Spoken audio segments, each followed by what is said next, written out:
to the Nightlife Podcast. Everyone dreams.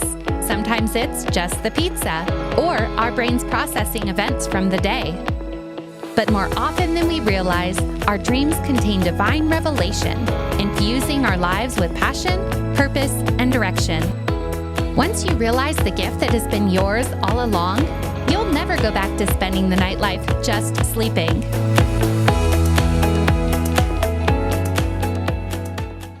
Welcome back. I'm a few days late on this episode because I've got this great problem of running into more and more people with amazing dreams that I'm excited to share. As I've been compiling dreams and figuring out which episodes to work them into, it dawned on me that I'm not going to fit all of the calling dreams into one episode. I live in a hub of people from all over the world called here to Colorado, and let me tell you, everyone has a story. A lot of them, ours included, involve dreams. You can imagine my excitement. I just ordered a second mic for my podcast room so I can have guests on the show and you can hear their stories in their own voices. I'll admittedly have to shuffle stacks of things around if I'm going to invite someone into this messy creative space of mine. And maybe change out of my flannel PJ bottoms. Don't judge me, it's cold in here. I'm learning how to have people on the show remotely via Zoom as well. Please keep sending in your dreams. It's so fun reading them. The more I have to choose from, the better. And even short ones are helpful if there's a clear theme. It's been fascinating hearing similar dreams from unrelated people, especially the recurring dream about a house with more parts to it, like my neighbor's dream I mentioned in episode 1. Dreaming in community sets us up for those special, hey, me too moments. And guess what? I've actually been getting a lot of snake dreams. And one with spiders. Probably most people's least favorite things to dream about. Send in yours and stay tuned for an episode on that in the near future. In this episode, I want to explore calling dreams. Most God dreams are calling dreams, in a sense. We've described revelation as a treasure to be sought after, gold to be mined for. Another way to look at it is, God is calling. Will we answer? Perhaps here I should clarify the type of calling dream that I'm not talking about. Someone please tell me I'm not the only one who has recurring dreams of trying to call or text someone and it just won't work. It's usually in the context of an already crazy dream that becomes exasperating when my call for help won't go through. In one dream, my cell phone was literally a rock. That's it. Just a plain gray river rock straight out of the Stone Ages with no buttons or anything. In another dream, my phone was amazingly sophisticated with every app and feature except to make a call. Kind of like our modern lives with a world of options available to us, except the things we truly need or desire. In many of these dreams, I just can't see clearly to type in the numbers, or only symbols or gibberish appear when I'm trying to type out a message. Does anyone else, like me, have communication issues in their life? Trouble asking for help? Or know of a good counselor? In seriousness, dreams are often bursting with counsel. How does that make me feel? Well, frustrated, mad, going deeper, unheard, helpless. Sometimes we all need help identifying root issues that need attention instead of just managing symptoms, especially when it comes to the complexities of human relationships. These kind of diagnostic dreams, while sometimes unpleasant, are so helpful, even if it takes receiving the same message over and over to get our attention. Now that I got that off my chest, what kind of calling dreams are we talking about? Have you ever had a dream that gave you a profound sense of power or purpose far beyond your normal daily life? Or one that helped you see yourself and your gifts or abilities in a new way? Or a context you've never considered before? Have you ever found yourself dreaming, maybe constantly, about a place you've never been to, or a specific group of people? I could go on and on. These dreams can range from a subtle indication of a plan or purpose for your life to wild superhero adventures where only you can save the day. We all thrive with clarity of purpose in every season of life. Isn't it so helpful to know where to focus our time, attention, and energy? Whether we are young or old, whether we have stayed on course or derailed at some point, We are always being called into the next chapter of our own unique story. I've heard it said that most people don't fail, they quit. Calling dreams are meant to give us our why, or give it back to us when we've lost it, infusing our lives with the passion and purpose we need as energy sources to keep running our race with endurance. The good news is that God's plans for our life are much more amazing than we can imagine. I believe it's also true that if most of us knew the cost of getting there and the hardships we would face along the way, we may quit before we even got started. Calling dreams are an invitation into a relationship that draws us into closer proximity to hear more. If we only hear what we are called to do and don't stay tuned to hear more information, such as when and how, we'll suffer unnecessarily or possibly fail altogether. This life with God is a partnership, and I've learned the lesson of not listening too many times to count. I'll never forget one of these lessons. About 10 years ago, I was running an errand and suddenly heard a repeating voice, not an audible voice, but it was so big on the inside of me, telling me to turn left at an upcoming stoplight, but that wasn't where I was planning on turning. I had my course firmly in mind, and I felt annoyed at the voice telling me to do something different. In the short amount of time I had to make that decision, I resisted the voice and kept going straight. Right after I passed through the stoplight where I was being led to turn left, I got rear-ended by the car behind me. I instantly knew I had disregarded the voice of God that was trying to save me from the accident. Thankfully, I wasn't injured, but my car was, and it could have been avoided altogether had I just yielded to turning left. Has anything like this ever happened to you, where you could look back and see you disregarded an inner voice that was trying to tell you something, and you suffered for it? I'm sure we've all had humbling failures like these, but our faith actually gets stronger each time we get back up again. Do you know that most of the heroes of the faith in the Bible became so despite tremendous failures? This is so encouraging to me, and I hope it is to you too. Do not let failure make you believe you are disqualified from your calling. Just like a navigation system, we are always being redirected to get back on course.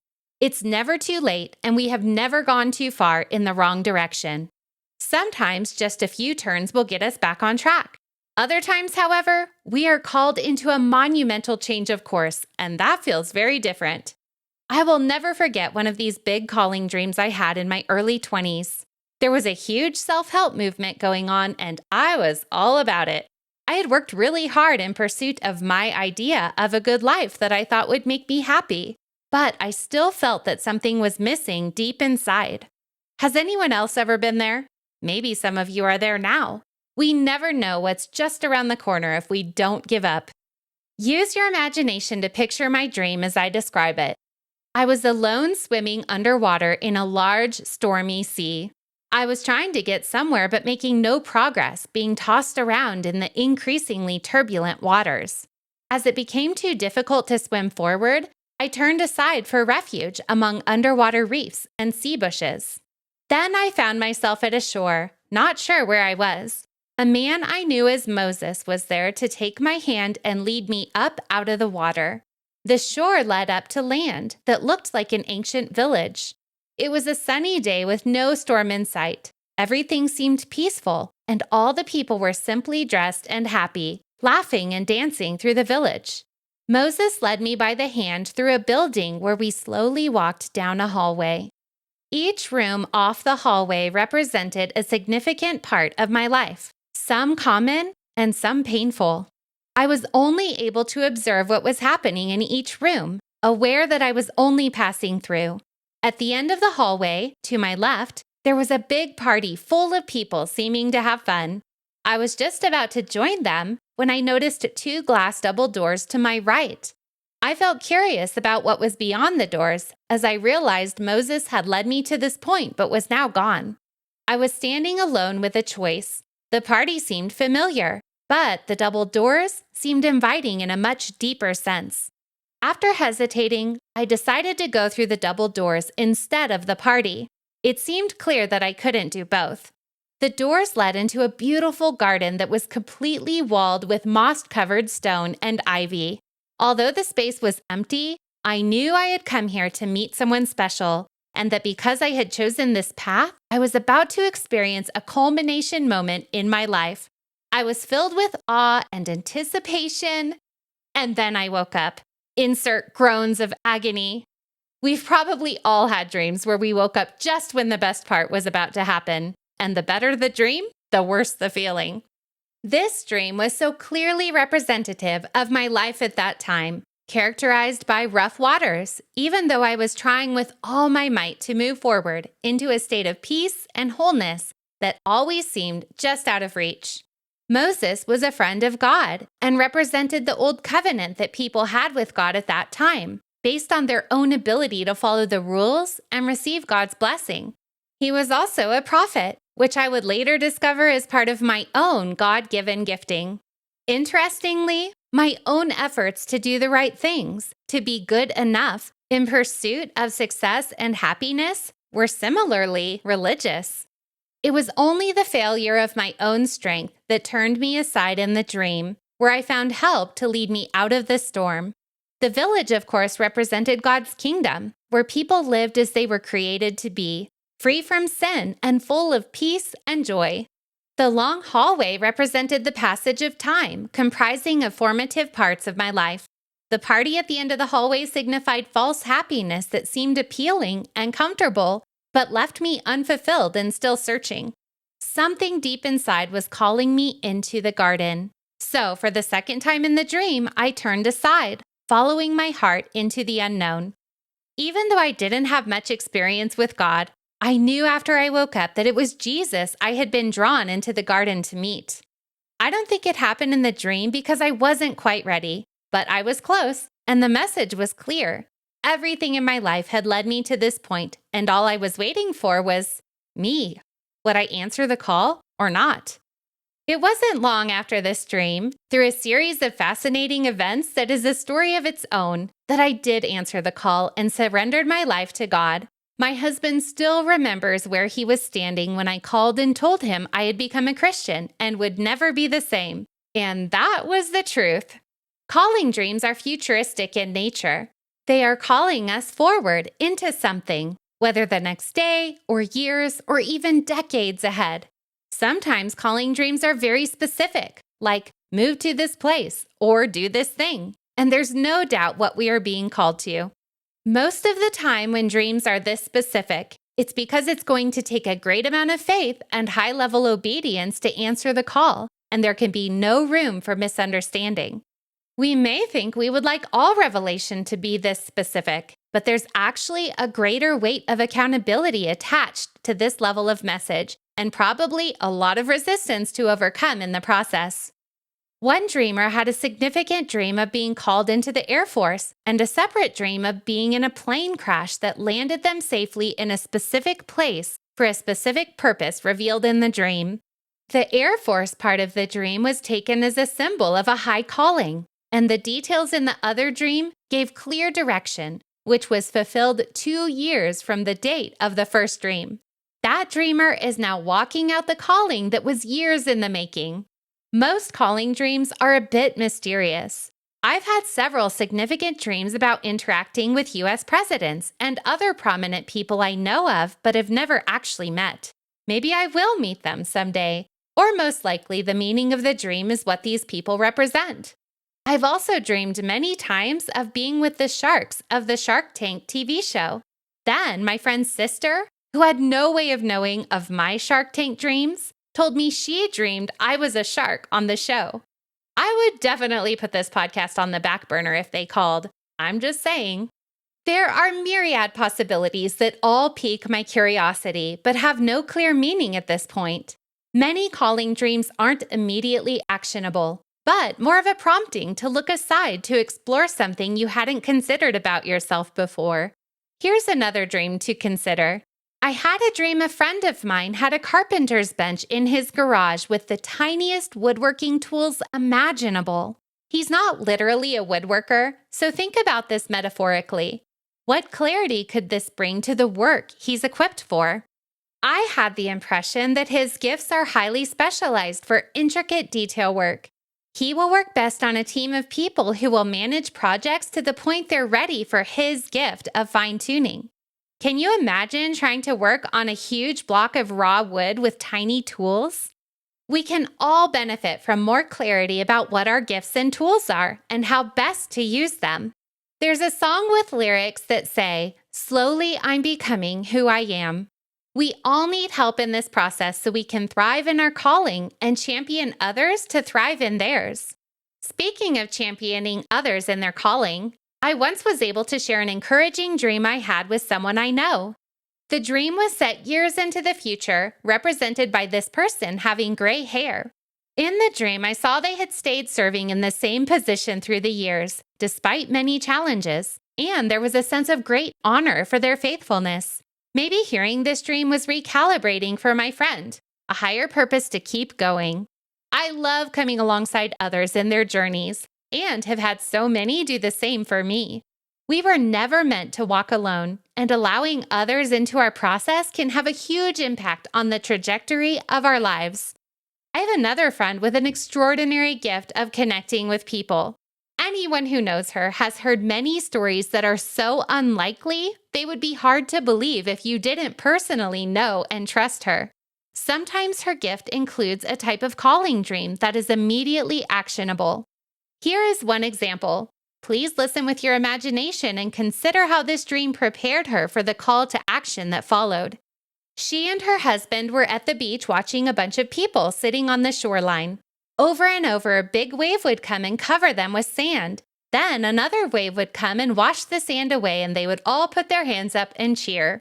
Suddenly, a wave came from the side, bringing a load of sand which she knew was too much and would suffocate the people. She saw their hands go limp as they were sticking up out of the sand and felt an urgent call to do something. But the people didn't want help because they wanted to wait and see what would happen next. She knew there was no time to wait and woke up suddenly with a very sick feeling. Once awake, a Facebook post including the phrase, "Why are my lungs still breathing?" caught this dreamer's attention. It was a post from a friend who was in a personal crisis. Through many events that day, she ended up finding and helping this friend who was actually in a life or death situation, all because she accepted the invitation and took a step in the direction she felt she was being led in. It's an honor to answer the call to use what's in our hand to help others. I've heard it said that our gifts can be used to serve anyone, anywhere, but that our gifts are best used serving someone, somewhere.